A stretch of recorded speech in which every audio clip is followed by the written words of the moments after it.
Hello YouTube, this is UserX. I'm going to make a quick video for those of us out in the world that are visually impaired. It's tailored for people that have some visual acuity more than for those that are completely blind, which I am, my condolences. Uh, I myself am legally blind. I don't see on this side, so I don't have any depth perception. That being said, I have managed to play football. I've managed to play various sports. I trained under Subak for about 3 years. Um, it is feasible and it can be done. There's going to be moments where it's very apparent you're blind, and other moments it's going to be great. They won't even know. Um, a couple of tricks that I wanted to show you this week is, well, one's a trick, one's actually the way you perceive things.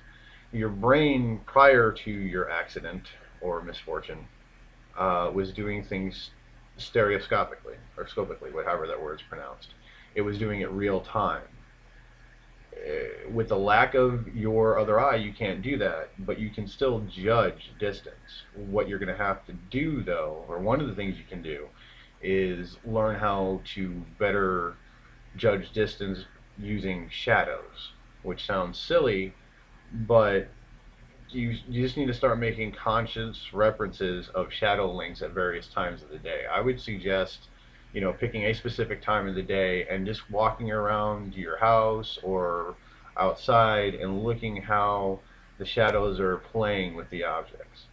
Eventually, you're going to notice patterns. Well, more importantly, your brain's going to notice the patterns and know how to reference them without you having to manually think about it, where it'll just become muscle memory, as it were, for your brain. The information's already there. It's just you need to have your brain look at it differently. um, so there's some exercises you can do with that, like taking something that is 8 inches tall, putting it outside, and actually looking at that shadow and being like, oh, that shadow goes this far. It will help. It sounds silly, but it really will help. Eventually, you will have a better means of judging, even though you don't have the depth perception, as it were. And the other thing is, once you start getting better at judging distances and using shadows to your advantage, you need to really be comfortable with your body and your shoulders, especially if you're losing vision on one whole side when you're walking. Now, there's a few things you can do for that. One of them is the exercise of going like this is a very good one. You know, um, Another thing you can do is you take your hand and place it off into this area where whichever side you don't see on, and take your other hand and actually try to connect your fingertips. See, I did that without looking, and I'm not perfect, but I'm pretty close.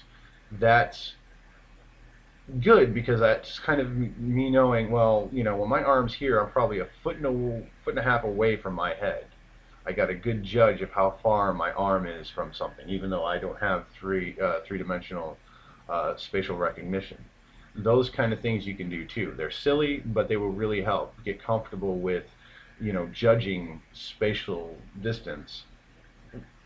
It's almost like you're guessing, but you're really not. You're actually just making a whole bunch of reference points and making it muscle memory for your brain. So those are the two things: muscle memory for the brain. Be comfortable with the fact that you can't see, so don't be hesitant. Don't tense up. You actually have to let your body move fluidly, and if you bump into something with your hand, then learn that it's a mistake, yes, but then you won't do it next time as often. Um, and use the shadows. Learn to predict distances based off of them.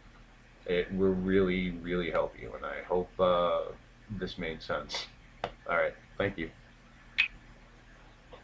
And I say stop.